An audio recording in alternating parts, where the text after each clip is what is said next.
Master minds commerce చదవాలనుకునే 10th inter విద్యార్థుల తొలి ఎంపిక. నమస్తే రమగారు. నమస్తే జయ. రమగారు ఏదైనా నోవెల్ చెప్తారా? ఎప్పటి నుంచో కొంతమంది చాలా మంది నన్ను అడుగుతుంటారు, ఏమంటే అది చెప్పరా చెప్పరా చెప్పరా అని. ఏంటిది రమగారు? చెప్తా. ఎద్దనపూడి సులోచనారాయణ గారిది కీర్తి కిరీటాలు. ఎప్పుడు 10th క్లాస్ ఆ ఏజ్లో చదివాను అది నేను. బాగుంటుంది. అయితే ఈ కీర్తి కిరీటాలు ఒక డిఫరెంట్ స్టోరీ. దాదాపుగా ఇలాంటి కొన్ని కథలు మనకు తెలుసు. తల్లిదండ్రి విడిపోవటం, కుమారుడు ఒంటరిగా ఉండటం, మళ్ళీ తల్లినో తండ్రినో అతను కలుసుకోవటం. మనం కావిలపాటి విజయలక్ష్మి గారి విధి విన్యాసాలు చెప్పాం కదా, తహసీల్దార్ గారు అమ్మాయి కథ, కాస్త అటు ఇటుగా అలా కథ. కానీ పూర్తి కథ అది కాదు, ఫ్రేమ్ అలాంటిది అనమాట. తల్లిదండ్రి విడిపోయారు, తండ్రి మరణించాడు, కుమారుడు ఒంటరిగా ఉంటాడు. ఈ అబ్బాయికి చిన్నప్పుడే ఒక పెళ్లి సంబంధం కుదిరి ఉంటుంది. అది లాస్ట్ మినిట్ దాకా చెప్పకుండా ఉంచుతారు. ఎంత క్లాస్గా ప్రజెంట్ చేస్తారంటే కీర్తి కిరీటాలు చాలా బాగుంటుంది. చదవాల్సిన నవల అనమాట అది. అందులో ఉన్న హీరోతో ప్రేమలో పడని వాళ్ళు ఎవ్వరూ ఉండరు. వాడిని హ్యాండ్సమ్గా సూపర్గా అట్లా చూపించరు. ఒక అండర్ టోన్లో ఉండేటువంటి ఒక సాధారణమైన క్యారెక్టర్, కానీ మంచి వ్యక్తిత్వం ఉన్న కుర్రాడు కనపడతాడనమాట మనకి. తేజ అతని పేరు. ఫస్ట్ కథ ప్రారంభమే ఒక డ్యాన్స్ ప్రోగ్రామ్కి ఆ తేజ రావడాన్ని చూపిస్తారు. ఇందులో ఒక ఇతని తల్లిదండ్రి, బేసిక్ స్టోరీ చెప్తున్నాను నేను. తల్లిదండ్రి శాంతినికేతన్లో ఉండగా ప్రేమించుకుంటారు. తల్లేమో సింగరు, తండ్రేమో ఆర్టిస్ట్, చిత్రకారుడు. ప్రేమించుకుంటారు. ఈ తండ్రి ఒక పల్లెటూరికి చెందిన ఒక ఏమనాలి సనాతన సంప్రదాయ కుటుంబానికి చెందినవాడు. తల్లేమో సిటీకి హైదరాబాద్కి చెందిన ఒక వ్యాపారవేత్త కూతురు. ఈ మనం కాలేజీల్లోనూ అక్కడ వాళ్ళ కుటుంబ నేపథ్యాలు అవి బయటికి రావు. ఏ పెళ్ళిళ్ళైనా ఇలాగే ఫెయిల్ అవుతూ ఉంటాయి. ప్రేమ పెళ్ళిళ్ళు, ప్రేమించిన పెళ్ళిళ్ళు ఫెయిల్ అయ్యేది ఏంటంటే బేసిక్ పెళ్ళిళ్ళు అయ్యాకే ప్రేమలు ఫెయిల్ అయ్యేది. ఎందుకంటే వీళ్ళిద్దరి బ్యాక్గ్రౌండ్స్ వేరు, ఒకళ్ళతో ఒకళ్ళు అడ్జస్ట్ అవ్వలేరు. కుటుంబాలతో అడ్జస్ట్మెంటే కష్టం. ప్రేమ పెళ్ళిళ్ళలో పెద్ద సమస్య అదేగా కనపడుతుంది. దీన్ని 70sలో చూపించారు ఆవిడ. ఏనాటి 70 మరి కదా. ఎంత బాగా రాస్తారంటే బా సూపర్. అయితే వీళ్ళిద్దరూ ప్రేమించుకుని పెళ్లి చేసుకుంటారు. ఒక పిల్లవాడు కలిగాక వీళ్ళ మధ్య అనుబంధం పెరిగిపోతుంది. ఆ అమ్మాయి ఎప్పుడూ ఆ పల్లెటూరు వెళ్ళి ఉండదు పెద్దగా. ఏవో కొంచెం అయిష్టాలు. ఆయనకు ఒక చెల్లెలు ఉంటుంది, ఆవిడకి పిల్లలు లేరు. ఈ పిల్లవాడు పుట్టినప్పుడు ఈ పిల్లాడు నీ కొడుకే అని ఆయన అన్నయ్య అన్నట్టు, ఒకవేళ ఆ ఊరు వెళ్తే పిల్లాడిని ఆడపడుచు లాగేసుకుంటుందని ఇవేం పెద్ద పెద్దగా చూపించరు, సింపుల్ వాక్యాలతో కనపడుతుంది. ఆడపడుచు లాక్కుంటుందేమో అన్న భయం ఈవిడికి. పిల్లని సిటీలోనే ఉంచుతారు. ఆ అమ్మాయి తండ్రికి చాలా అయిష్టం అల్లుడంటే. తను ఆర్టిస్ట్గా నిలదొక్కుకోలేకపోతున్నాడని ఏవో అడ్వర్టైజ్మెంట్స్కి రకరకాల ఫోటోలు, ఆ ఫోటోలని పిక్చర్స్ వేయమంటారు, న్యూడ్ ఫొటోస్ వస్తాయి. అతను అవి వేయలేకపోతాడు, కాంప్రమైజ్ కాలేకపోతాడు. ఆర్టిస్టులు కాంప్రమైజ్ కారు పాపం. వాళ్ళకేవో ప్రకృతి చిత్రాలు అవి ఇవి వేయాలని ఉంటుంది. పిచ్చి బొమ్మలు వేసి డబ్బులు సంపాదిస్తే కానీ డబ్బు వచ్చే మార్గం కనపడదు. అత్తవారింట్లో ఆయన ఇమడలేకపోతాడు, ఇంటికి వెళ్ళిపోతాడు భార్యను వదిలిపెట్టి. ఆ అమ్మాయి అతనితో పాటు వస్తుంది. ఆ పిచ్చి బొమ్మలు నేను వేయలేనంటాడు. చివరికి ఆయన సూసైడ్ చేసుకుంటాడు. ఈ అమ్మాయి వీళ్ళు డివోర్స్ తీసుకుంటారు, ఆయన సూసైడ్ చేసుకుంటాడు. ఈ పిల్లాడిని ఆవిడే ఉంచుకుంటుంది, కానీ ఈ లోపల ఆవిడ ఇంకొక వివాహం చేసుకుంటుంది. అంతకుముందు వాళ్ళ ఇంట్లో తనకి డ్రైవర్గా ఉన్న ఆయన మేనేజర్గా మారి ఆవిడని పెళ్లి చేసుకుంటాడు. ఆవిడ సింగర్గా చాలా మంచి పేరు తెచ్చుకుంటుంది. ఒక 9-10 సంవత్సరాల పిల్లాడు. ఈ పిల్లాడిని ఒక ఫ్రెండ్కి అప్పచెప్పి వెళ్తుంది. ఫారిన్ వెళ్తుంది. వెళ్తే ఆ ఫ్రెండ్కి ఒక కూతురు ఉంటుంది, చిన్నపిల్ల. ఆ ఫ్రెండ్ పిల్లాడిని సరిగ్గా చూడదు. వాడు తల్లి మీద బెంగతో అనారోగ్యంతో దిగనాసెళ్ళిపోతాడు. పిల్లవాడు ఇట్లా మరణాసన్న స్థితికి వచ్చేసరికి ఆ తండ్రి మరణించాడు కదా, ఆయన సూసైడ్ చేసుకున్నాడు. తాత వచ్చి పిల్లాన్ని తీసుకెళ్ళిపోతారు. చాలా కష్టపడి ఆ పరిస్థితి నుంచి పిల్లవాడిని బయటపెడతారు. పెద్ద ఆయన మేనత్త ఇద్దరు కలిసి పిల్లవాడిని ఎట్లాగొట్లా రెక్కొనేలాగా చేసుకుంటారు. కానీ ఆ తల్లి బెంగ అతని లోపల అలా ఉండిపోతుంది. 9-10 సంవత్సరాల పిల్లాడంటే తల్లి ఎంత బాగా తెలుస్తుంది, బాగా తెలిసి ఉంటుంది కదా. తల్లి తనతో లేదన్న ఆ కష్టాన్ని మోసుకోలేకపోతాడు. ఆవిడ ఇంకా అక్కడే ఉండిపోతుంది. ఆవిడ ఫారెన్ లో ఉండిపోతుంది. ఫారెన్ లోనే ఉంటుంది. కొడుకు బాగున్నాడు అనుకుని ఫ్రెండ్కి డబ్బులు పంపిస్తూ ఉంటుంది.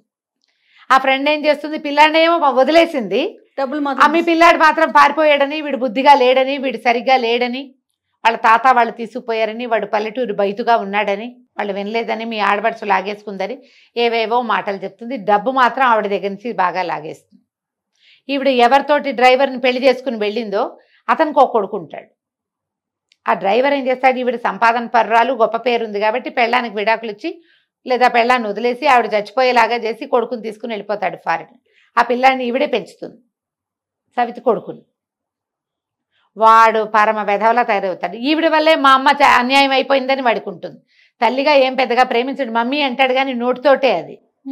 వాడికి ఏం ఆసక్తి ఉండదు, వాడు ఒట్టి దౌర్భాగ్యుడు. కానీ ఆవిడ కొడుకుగా చెలామణి అవుతాడు. ఆవిడ వాడితో పాటు ఇండియా వస్తుంది. ఈ పల్లెటూరులో ఉన్న తన కొడుకుని కలుసుకోవాలని ఆవిడ కోరిక. ఈ కుర్రాడు ఈ పెంపుడు కొడుకున్నాడుగా, వాడు పండివాడు.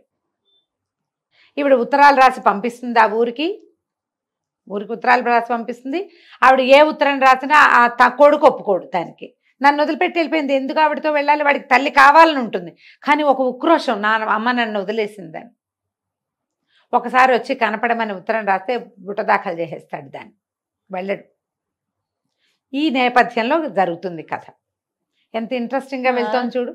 నేను ఎక్కడో మధ్య పేజీల్లో నుంచి ఇదంతా ముందుకు లాక్కొచ్చానమాట. కథ గమనం ఇలా ఉండదు, కానీ ఇదే కథ. అక్కడి నుంచి ఏమవుతుంది, ఇప్పుడు ఈవిడ ఫ్రెండ్కి ఒక కూతురు ఉంది కదా, ఆ పిల్ల ఒక డాన్సర్, స్వర్ణ ఆ అమ్మాయి పేరు, స్వర్ణలత. దాన్ని కూచిపూడి మంచి చక్కటి డాన్సర్ని చేస్తుంది తల్లి. ఈ రాజ్యలక్ష్మి గారు అసలు ఈ కథానాయకుడు తల్లి, సంగీతం ఆవిడే. ఆవిడ ఇండియా వస్తుంది. ఆవిడ పెంపుడు కొడుకు పేరు కిషోర్. కిషోర్కి ఈ స్వర్ణలతకి పెళ్లి కుదురుస్తారు. ఓహో. తల్లికి ఇష్టం ఉండదు, తన కొడుకే చేసుకోవాలని ఉంటుంది, తేజాకే చేసుకోవాలని ఉంటుంది.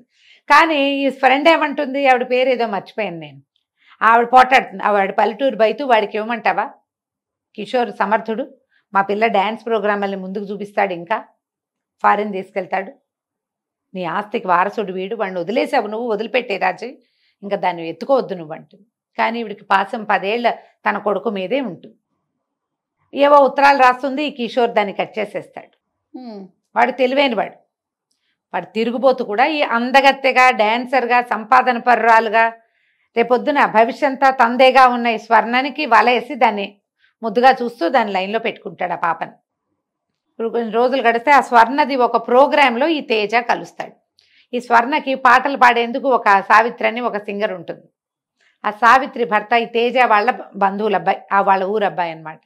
తమిళ అబ్బాయిని ప్రేమించి పెళ్లి చేసుకుంటాడు. వాళ్ళని చూడ్డానికి వస్తాడు. వస్తే ఆ రోజు ఈ డ్యాన్స్ ప్రోగ్రాంకి రావాల్సి వస్తుంది. అతనికి ఈ అమ్మాయి తెలుసు, ఆ అమ్మాయి ఎవరో తెలుసు, ఆ అమ్మాయితో ఉన్నవాడెవరో తెలుసు ఈ తేజకి. తన తల్లికి ఫ్రెండ్ కూతురు అని తెలుసు. ఆ డ్యాన్స్ ప్రోగ్రాంలో ఏదో పెద్ద గలభాయి ఈ పిల్లని రక్షిస్తాడు, ఈ డాన్సర్ అమ్మాయిని తనే రక్షిస్తాడు.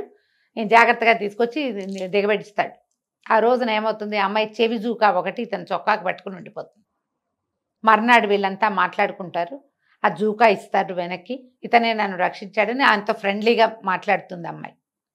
తర్వాత ఏదో ఊరెళ్తూ వీళ్ళు మధ్యదారిలో కొండపల్లి ఈ ఊరుగా చూపిస్తారు. విజయవాడ దగ్గర ఉన్న మనకొండపల్లి బొమ్మలు తయారు చేయటం, లోపల ఒక చిన్న ఏమంటారు మన ఆటవికులు అనకూడదు, ఇలా బోయలు ఆటవికులు కాకుండా వీళ్ళు ఉంటారు, పల్లెటూరు వాళ్ళు లోపల ఊళ్ళల్లో ఉంటారు కదా, బొమ్మలు తయారు చేసేవాళ్ళు. ఆ జాతి ఒక చిన్న తెగ మనుషులు, అవి చూపిస్తారు. ఈ అమ్మాయి సావిత్రి గోపాలంతో కలిసి ఈ ఊరు వచ్చినప్పుడు అతను చేసే పనులన్నీ చూస్తుంది. ఇతని మీద ఒక చిన్న ఆకర్షణ కలుగుతుంది, జస్ట్ పరిచయం. సరే, ఆవిడికి రాజ్యలక్ష్మి గారికి తన కొడుకు సంగతి తెలుసు. వాడు ఆ ఇంట్లో ఉన్న నర్సుతోటి కూడా ప్రేమాయణం చేస్తాడు. ఈ పిల్లని లైన్లో పెట్టుకున్నాడని తెలుసు. ఒక పెద్ద డ్యాన్స్ ప్రోగ్రామ్ అరేంజ్ చేస్తారు ఈ స్వర్ణకి. ఆ ప్రోగ్రామ్కి వెళ్తూ ఉండగా రేపు మా పెళ్ళని అదని అనౌన్స్ చేసేస్తుంది ఈ అమ్మాయి. తల్లి వద్దంటుంది, నిస్తార్థమైందని అనౌన్స్ చేయొద్దు అన్నా కూడా చెప్పేస్తుంది సరదాకి. అతనేమో ఇది నువ్వు అందరికీ చెప్పాల్సిందేనని పిల్లని బలవంత పెడతాడు. అనౌన్స్ చేస్తుంది. ఒక పెద్ద యాక్సిడెంట్ అయ్యి తల్లిదండ్రి స్పాట్లో చచ్చిపోతారు. ఈ అమ్మాయికి కాలు విరిగిపోతుంది. డ్యాన్స్ ప్రోగ్రాము, ఫారిన్ ట్రిప్పు అన్నీ రెడీగా ఉన్నాయి. ఏమీ లేకుండా మొత్తం అప్సైడ్ డౌన్ అయిపోతుంది. తల్లి గొప్పల కోసం చేసిన రకరకాల అప్పులతో ఆస్తి ఇల్లు జప్తయిపోతాయి. ఈ అమ్మాయి మూలబడిపోతుంది.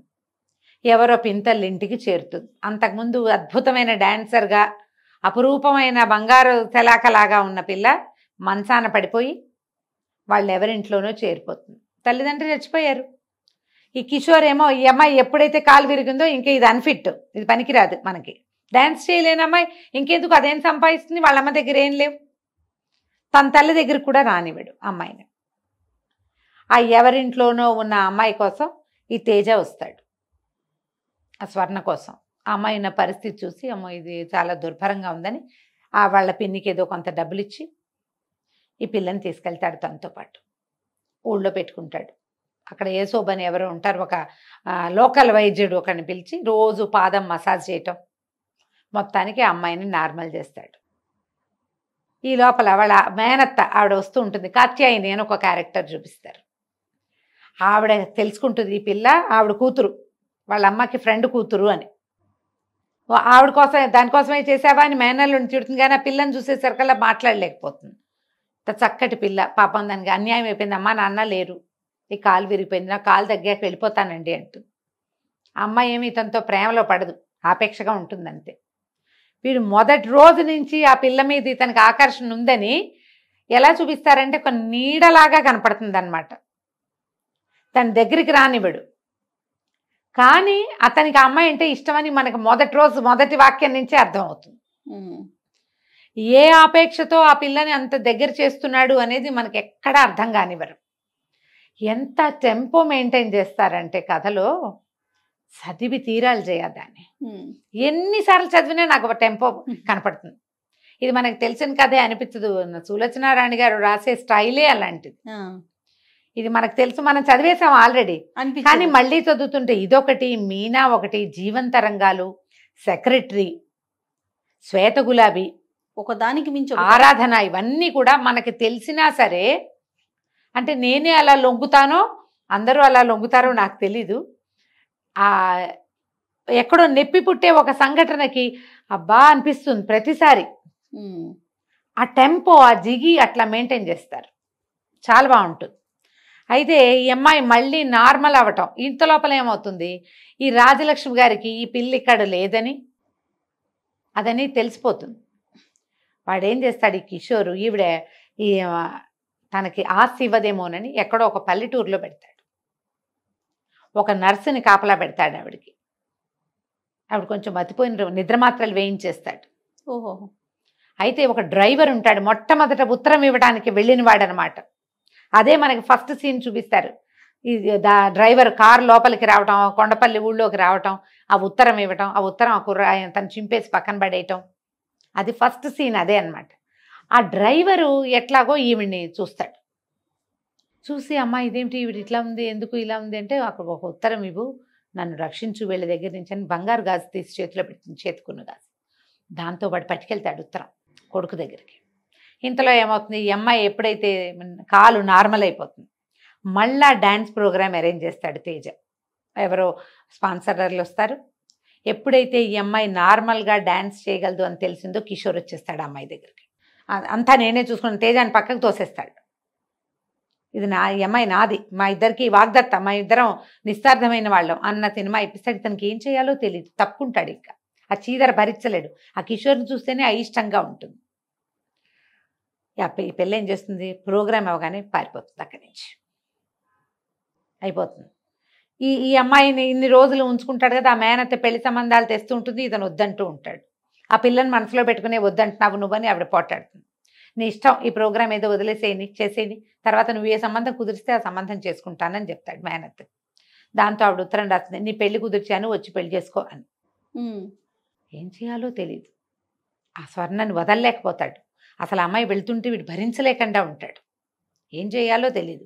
సరే ఆ పెళ్ళికి వెళ్ళిపోతాడు, ఇంటికి వెళ్తాడు అత్తయ్య వాళ్ళ ఇంటికి. వెళ్ళాక ఆ పెళ్లి కూతురు అక్కడెక్కడో నిలబడి పువ్వులు జడేసుకున్న ఒక పెళ్లి కూతురు విసనకర్ర పెట్టి విసురుకుంటూ ఉంటుంది.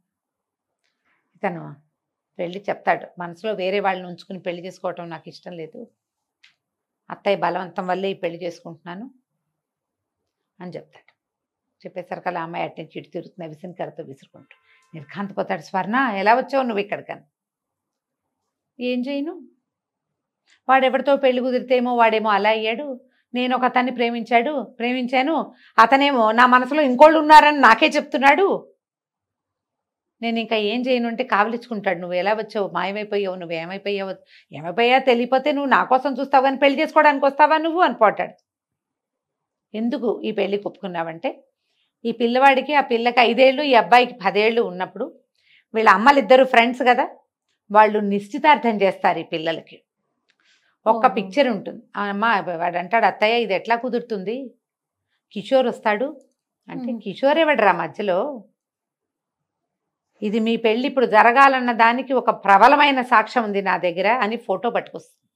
ఆ ఫోటోలో భార్యాభర్తలు వాళ్ళు వీళ్ళు ఇద్దరు పక్కపక్కన నిలబడి, ఈ పిల్లలిద్దరూ ఇట్లా చేతులు కట్టుకుని ఉన్న ఫోటోలు ఒకే రకం వాచీలు పెట్టుకుని ఉంటారు. నిశ్చితార్థం ఫోటో, 10 ఏళ్ల పిల్లాడు 5 ఏళ్ల పిల్లకి నిశ్చితార్థం చేసుకుంటారు. ఈవిడ అన్నయ్య, ఈ తేజ వాళ్ళ నాన్న చెల్లెలకి ఆ ఫోటో పంపిస్తాడు.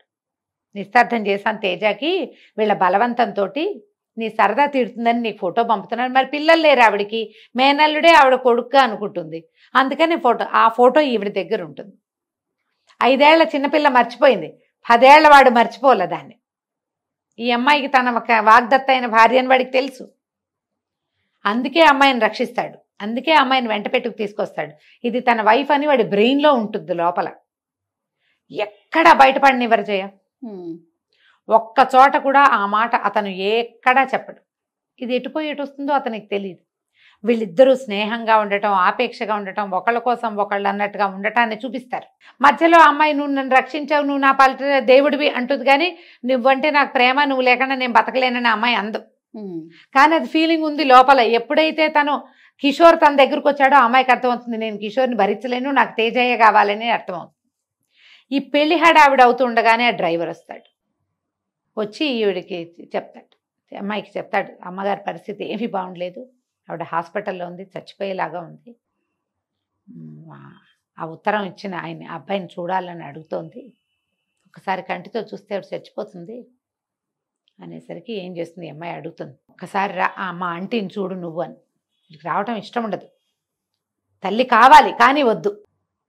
అయితే బలవంతంగానే వాళ్ళ ఫస్ట్ పెళ్ళయింది, ఆ అమ్మాయి కోరిక అదే, పెళ్లి చేసేసుకుంటారు, పెళ్ళైపోతుంది.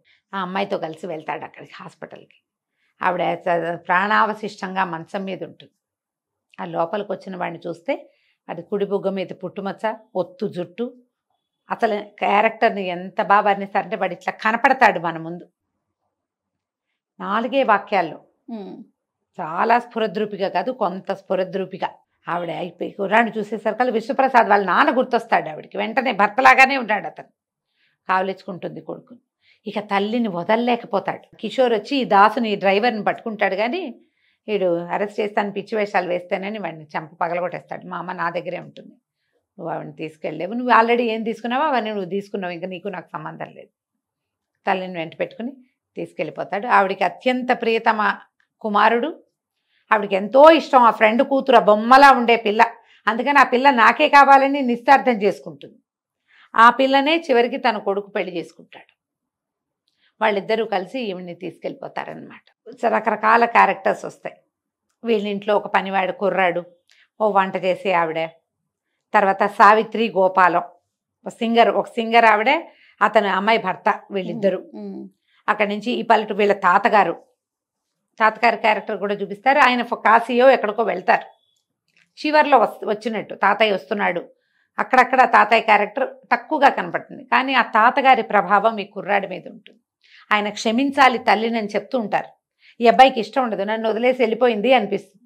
పిల్లలకు ఒక ఉక్రోషం ఉంటుంది కదా, తల్లి అంటే అమిత ప్రీతి, అట్లని అలా కోపం, కష్టం, నన్ను వదిలేసింది, ఓర్చుకోలేని తనం, ఆ 2 కనపడతాయి క్యారెక్టర్లో. చాలా మందికి సహాయం చేసే బుద్ధిమంతుడైన, ఎక్కువ మాట్లాడని, సమర్థుడైన వ్యాపారి, అలాంటి గుణాలు కలిగిన కుర్రాడిగా చూపిస్తారు. చాలా అండర్టోన్, తక్కువ మాట్లాడతాడు, ఎక్కువ మాట్లాడినట్టుగా అలా కనిపించడు.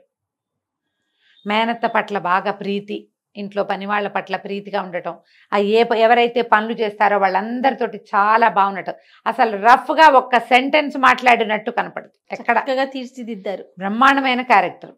ఆ స్వర్ణ బబ్లీగా ఉత్సాహంగా ఉండే ఒక క్యారెక్టరు. ఆ అమ్మాయి పరిస్థితులకు ఎట్లా దొరికిపోయింది, తనకు ఆలంబనగా ఉన్న వాళ్ళతో ఎంత చక్కగా బిహేవ్ చేస్తుందో అది కనపడుతుంది క్లియర్గా, బాగా కనిపిస్తుంది. తండ్రి క్యారెక్టర్ ఏం లేదు, కాసేపే. రాజలక్ష్మి గారు ఎట్లా పరిస్థితుల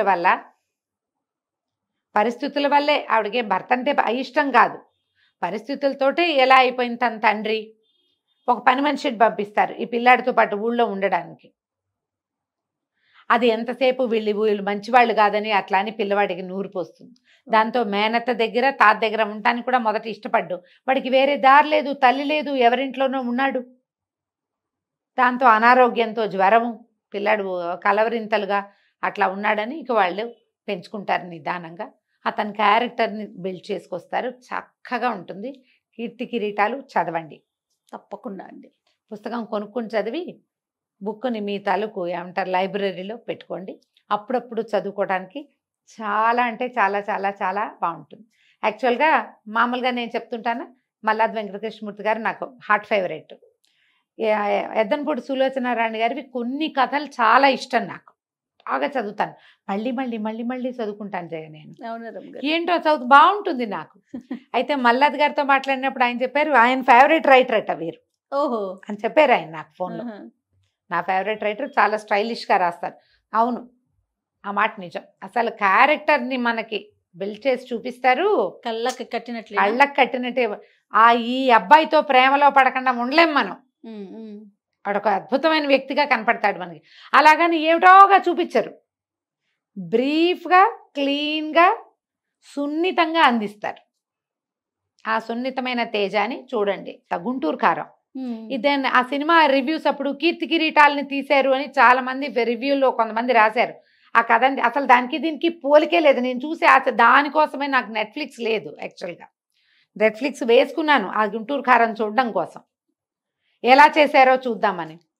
ఏం లేదు, దానికి దీనికి పోలికే లేదు. మేనత్ ఉంది, అమ్మ నుంచి సెపరేషన్ ఉంది, అమ్మ అంటే ప్రేమ ఉంది. బేసిక్ అమ్మని భరించలేడు, కావాలి, ఆ రెండూ ఉన్నాయి. అంతే తప్పిస్తే ఇందులో చూపించిన క్యారెక్టర్కి అసలు ఆ రఫ్నెస్కి ఈ తేజ ఒరిజినల్ క్యారెక్టర్, కథలో ఉండే క్యారెక్టర్ హస్తిమస్కంత్ర కథ వేరు, ఇది వేరు, పూర్తిగా వేరే. దానికి దీనికి ఏం సంబంధం లేదు. ఒక బేసిక్ ఫ్రేమ్లో ఒక్క ముక్కని మాత్రం తీసుకున్నారు, అదేలేండి, ఒకటే ముక్క. అసలు ఈ కథలో తండ్రే కనపడ్డు మనకి. తండ్రి క్యారెక్టరు లేటెస్ట్ వ్యవహారాల ప్రకారం తాగుబోత్తనాలు, తాగేస్తూ ఉండడాలు అసలు అక్కడ లేనే లేవు. కాబట్టి దాంతో పెట్టుకోవద్దు. ఇది అదేనని మీరేమైనా ఫేస్బుక్లో చదువుకుంటే పొరపాటును కూడా అలా అనుకోకండి. కీర్తి కిరీటాలు వేరు, కీర్తి కిరీటాలు పూర్తిగా వేరు. హ్యాపీగా కీర్తి కిరీటాలు కొనుక్కొని చదువుకోండి తప్పకుండా అండి. నమస్తే. నమస్తే చెఫ్.